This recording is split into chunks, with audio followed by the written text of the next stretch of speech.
Okay, so the same Congress that wants to shut down USAID because of waste and fraud just voted to give the Pentagon another budget increase.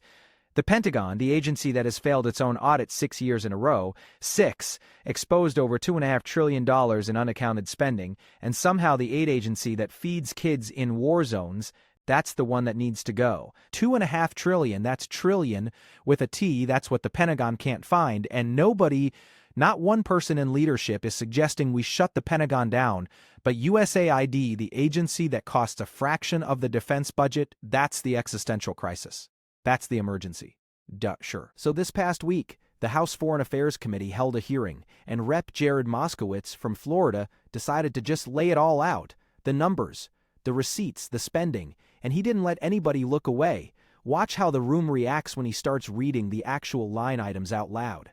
Watch how nobody on the other side has an answer. This clip is about 6 minutes. Pay close attention to the part where he brings up crab legs and pianos, because that's when you realize this isn't about fiscal responsibility. It never was. If you're not subscribed, hit that button now so you don't miss the breakdown after. When you spoke about issues and accountability at the UN and mentioned that we should tighten mandatory disclosure requirements and add clear consequences for failure to comply, can you provide some more details on what you think that should look like, and would you recommend additional auditing and transparency tools? Absolutely. Thanks for that question. It's just a constant source of frustration. It should frustrate every single American taxpayer where money is going to the United Nations, where money continues to go to UN agencies. Again, they're a one bucket of recipient. You have UN agencies, NGOs, and contractors. When it comes to the UN, we have the least enforcement remedies available. We have the least access and the least transparency in that. So I think there's absolutely means to tighten up. In the 2024 Appropriations Act, there's a specific clause, Section 7048, if you're keeping score at home, that requires the Secretary of State to seek to implement in all agreements with the UN access for the USAID IG, State IG, and GAO. That is essential, and failure to comply with that should either result in not receiving an award or reward remedies for noncompliance. All right, well, I appreciate that, and I agree. I want to go with this logic for a second, that because there was waste, fraud, and abuse in USAID, we should get rid of it, right? Which, that was the argument. I assume you would agree that in a $7 trillion budget, we could probably find, in fact, we have found waste, fraud, and abuse in every department, right? That's why you have inspectors general to root it out. That's right. So there's waste, fraud, and abuse in the Pentagon, right? Correct. And there's waste, fraud, and abuse in DHS. Yes. In fact, we just saw the other day, $200 million, right, to be spent on advertising, right? That sounds like a waste to me. I mean, it was more money that was spent on the last Jurassic Park movie, or one of the Lord of the Rings movies, or one of the Harry Potter movies. I think the Barbie movie was less expensive. In fact, I think every movie except one that was nominated for an Oscar was less expensive than what Kristi Noem spent. To spend $200 million, Kristi Noem, and not get nominated by an Oscar, I think shows their liberal bias. So there's definitely waste, right? But no one's talking about getting rid of those places. No one's talking about, just because we're spending, $9 million on crab legs in the Pentagon, or $220 million on furniture in the Pentagon, or, $100,000 on a Steinway piano in the Pentagon. No one's talking about getting rid of the Pentagon just because there's waste, fraud, and abuse, right? That would be unreasonable, Mr. Kaplan. You agree? No one's talking about getting rid of those agencies. Right, of course, right? So it would be, and that's where the disconnect is here, is that somehow, because this agency, no different than all the other agencies, we could sit, HUD, Department of Agriculture, we could go through them, right? There's waste, fraud, and abuse, and we owe it to the American people, by the way, to eliminate that waste, fraud, and abuse. There's no excuse for that, okay? We owe it to them.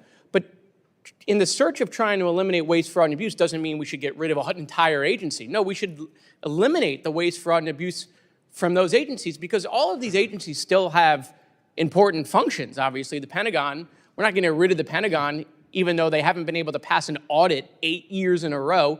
There's over $2.5 trillion, let me say that again, over $2.5 trillion missing in the Pentagon, like real money, okay? And no one's talking about getting rid of it. And so, that's the function of the problem I have. Look, in my own household budget, right? I can tell you my kids are definitely, there's tons of waste in my family budget based on what my kids like to spend, okay? There's definitely abuse going on.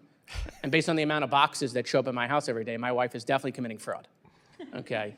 But the point is, I'm not getting rid of these people, right? What am I going to do? I'm going to sit them down at the kitchen table, and I'm going to say, we need to spend less, right? What are we spending on? We didn't have that conversation here with USAID. We never got to say, hey, look, these programs, delete them. These things, get rid of them, okay? Every other agency somehow is getting that benefit of the doubt, right? We're giving that benefit of the doubt to the Pentagon. I want to end with this. Now that these functions are going to move over to the State Department, all right, Mr. Kaplan, do you think the State Department has the resources, the personnel to do all of this oversight, the grant oversight, you know, to the capacity to handle all of this without adding more personnel to the State Department?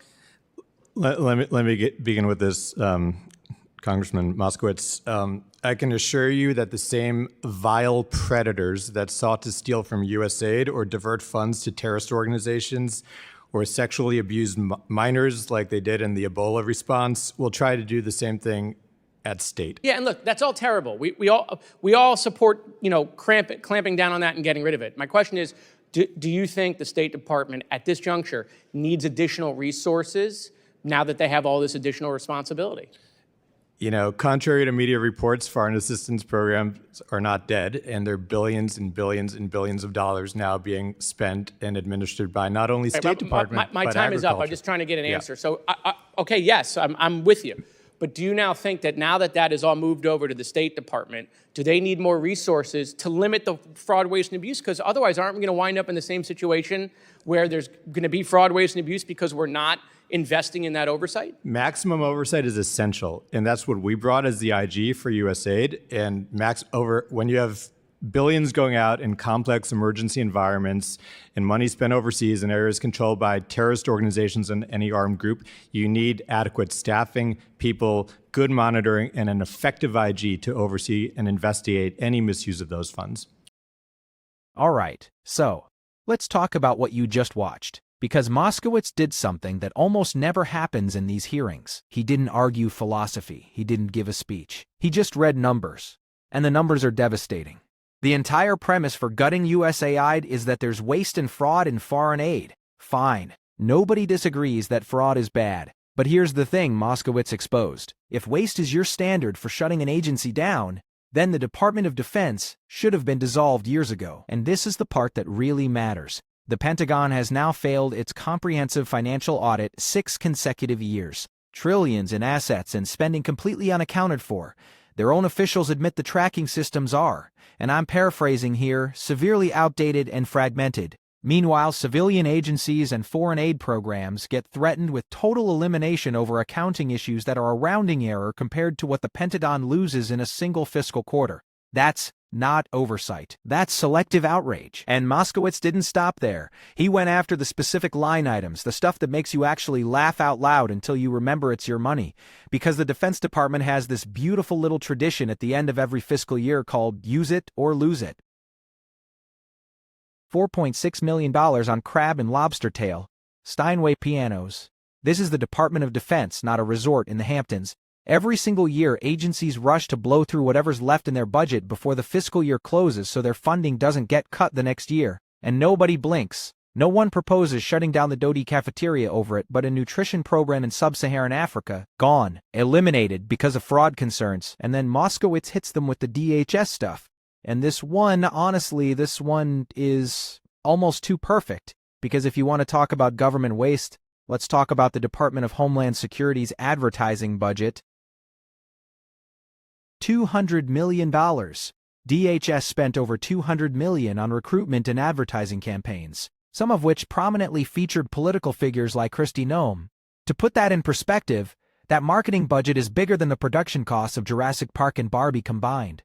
$200 million on ads for a department that's supposed to be protecting the homeland, not running a Super Bowl campaign, and nobody on the committee that wants to gut USAID over waste has said a single word about this. Not one hearing. Not one subpoena. Not one angry press conference. Silence. Now here's where it gets really important because Moskowitz also addressed the argument that always comes up, the fraud in foreign aid argument. And look, he's not wrong that it's real. Inspectors General have been warning about this for years. Money does get diverted. Bad actors do exploit humanitarian aid. That's documented. That's a fact. But here's what the people screaming about shutting down USAID never mention. The watchdogs themselves, the actual inspectors general, are saying the solution is more oversight, not less. You don't burn the hospital down because the billing department has errors. You fix the billing department. Eliminating the agency doesn't eliminate the fraud risk. It eliminates the people who are catching the fraud in the first place. And shifting that work to departments that don't have the infrastructure to handle it, that's not reform. Special, that's a recipe for even more waste. Which brings us to the State Department piece. Because that's the plan, right? Just move everything USAID does over to state. Problem solved. Except it's not solved. It's worse. The State Department doesn't have the specialized personnel, doesn't have the grant oversight infrastructure, doesn't have the investigative capacity to monitor billions of dollars in complex global environments. Their own internal watchdogs are sounding the alarm on this. You're taking the most complicated financial tracking work in the federal government and handing it to a department that openly says it can't handle it. And that's the thing. That's the real game here, because none of this is actually about saving taxpayer money. If it were about saving money, they'd start with the $2.5 trillion the Pentagon can't account for. They'd start with the $200 million DHS spent on glossy ads. They'd start with the lobster tails. But they don't. When waste shows up in humanitarian aid or civilian programs, the answer is always abolish the whole thing. When billions vanish inside the defense budget, the answer is here's more money. That's not fiscal responsibility. That's using the word waste as a political weapon to kill programs you never liked in the first place. And Moskowitz just made that impossible to deny. So here's the full picture. The Pentagon can't pass an audit and gets a raise. DHS blows $200 million on ads and nobody cares. The DoD buys lobster with your money every September and calls it essential spending. But USAID, the agency that runs vaccination programs and famine relief, that's the waste they found. That's the fraud they can't tolerate. If someone brings this up, here's what you tell them. It was never about the money. It was always about which programs they wanted to protect and which ones they wanted to kill. The receipts are all right there. Moskowitz just read them out loud. That's it. If this helped, hit the like, subscribe, share it with someone who needs the full picture. I'll see you in the next one.